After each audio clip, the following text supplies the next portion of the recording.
Hello, this is the LEGO Star Wars Rogue One Krennic's Imperial Shuttle set, which comes with some very important and desirable minifigures, and the shuttle itself is actually a very good, very practical build. The first thing I need to talk about with the shuttle is, of course, the folding wings. The last bad guy shuttle we got from LEGO Star Wars had wings that did not fold the way they ended up doing in the movie, but this one's wings fold perfectly well, and I just need a stand to hold this up so we can fold them out all the way, because they do fold the full way down with just the proper amount of friction. There are also these landing skids underneath that can kind of retract, and those go together, and there's also a ramp that comes down in the front. I have to zoom way out when the wings are fully deployed. It's an impressive sight to behold, and the shaping is quite nice. It's a lot better looking like this than it is on the ground. I personally felt that in just the standard form, this center fuselage area looked kind of ugly to me. It was like it was trying to go for an old Stargate pyramid ship sort of thing. But when the wings are out like this, it makes a lot more sense to me, and I especially like this cutout area here. And that's really the design of the vehicle in universe, but LEGO has done a good job of capturing it here. I think the proportions may not even be all the way there with this LEGO rendition. I think the lower wings in this case should actually be even longer, but it's pretty close. The proportions are pretty good. The whole thing is black, but there's some gray that shows through, and not everything is completely flat. We have some texture that appears to be very deliberate to give it some plating kind of looking, a little bit of extra shaping on the side of the dorsal fin there, extra gray added in there that didn't always need to be there in every case. It's definitely done on purpose. Nice use of this black colored straight track piece that's used on the front of the dorsal fin. It's just one single piece that goes down there, adds a nice bit of extra texture. I'm not sure about this cockpit piece. It's the best fitting thing that they could use, but I'll have to see the actual shuttle in universe a little bit better, see how well that's done. That opens up, and the figure that's sitting in the command seat is able to be seen from the outside. I'll show you the interior in a little bit, of course. That's very important, but I also want to show you the back of this, because look, there's a slant to the back of the fuselage that is interesting. Kind of adds another line, another angle. The whole thing is slanted back, but also tapers towards the top. But then all the way around the back itself is where you see the engine pods, and they make nice use of the 4, 5, 6 triangle there to make that nice angle there. It's a single sticker on the back, but mostly just built up, and that's fit in there pretty nicely. You do see some pieces that you don't want to see in terms of their color, like the blue axle pins. 2 of those are used on each wing joint, and those actually add even more friction to the wing joints, which is necessary even with the friction adder ball joints that are there. I'm telling you, the amount of friction that they actually built up is perfect for the length of those wings.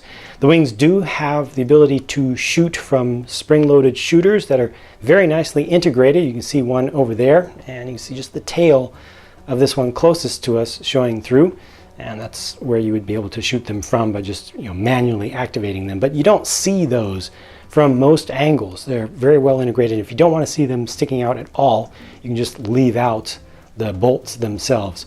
From a higher angle, you do also, or with the ship up higher, you do also see some of the technical work underneath, but it's not too bad to me. With the whole thing back on the ground, let me show you how everything opens up. So you already saw that opens, but these side panels also come out very much like the Star Scavenger, but done much better here. And the front can also be opened up, but this one's a little bit awkward. You can bring it back to access things from the front here. You can turn this way to access things a little bit better in the back, but then that gets in the way of access to the front. So maybe just a kind of a compromise, go right there. The interior really had to focus on structural stability for the whole thing to make it durable and to hold up the weight of those wings, but they tried to beautify it as best they could. Director Krennic's seat is sitting up nice and high. I've got just a few stickers used in here, but it's a nice command panel. And there's also stairs going up, leading up to that from the side. And then there are two other seats where figures can be sat. So this one I've left just open on this side. That does use a sticker for that console piece. The same thing is used over here because these are against a light bluish gray compared to that printed one there in the center. That's the dark bluish gray one, which is, has been used on a number of sets thus far, but this is a sticker and that top one is a sticker. The seat itself is a nice little build, I would say. He does have to sit down in there, but yeah, it's a little something different, kind of regal. You can also open up the back where the engine pods are, and these red clips around the thing can be used to hold some minifigure accessories. There's also one on either side over here that can be used to hold those figures accessories. So everything opens up pretty well, pretty smoothly. It's not the most beautiful thing inside, but again, like I said, that's mostly because of necessity. But when it all comes together, it all closes up very nicely. The angles fit together very well with minimal gaps. Everything feels like it's kind of landing where it wants to be to create this exact shape. Looking at the figures, first up, front and center, is director Krennic himself, which I think LEGO has done an excellent job of capturing into minifigure form. Really looks like the actor to me, while still being very LEGO-like. It's not too realistic by any means, and it just captures the character, the essence of what I've seen in the little bits of what we've been able to see so far for that character in the movie. I think the hair is appropriate for him. You can see already that the cape is the newer, softer kind, which flows more, feels right. It has the right kind of texture. It just has a certain amount of weight to it. Also makes it very convenient to show you the print on the back of the torso, which is pretty good. No print on the hips for that one, and no print on the legs. It does come with a silver blaster, which is the same one that was included with Captain Phasma before. The only thing I don't like about that character, or I think is a miss, is the lack of a secondary face. There's no second face for this one, which was really, really surprising to me. I think that the main face is good enough, but I would have liked to see something else. And then I've got him flanked by a couple of Death Troopers, and these are the type of characters in universe that I think pretty much every Star Wars fan of every type likes and wants to see more of on screen and wants to collect in model form. And I feel like here LEGO has done possibly an even better job of capturing them. Possibly the best job I've ever seen them do of capturing a Star Wars helmeted or non-human face character, because the level of detail on the printing all the way around and the shape, just the crispness of the mold lines the molded in lines in that helmet is next level. I just have never seen something to this degree, with the printing on the front right down the center of the nose area, a little bit down here, and also over on the side there. It's just captured so well. Plus, each one comes with a kind of paper cloth pauldron piece, which is appropriate and kind of flows pretty nicely. The belt buckle is done up pretty nicely, and the printing goes down into the legs quite well. Maybe they could have done, to make it better, a second color in the print that they put on the body itself. I think that's gray right there, like a light gray. Maybe they could have brought in a little bit of black printing also.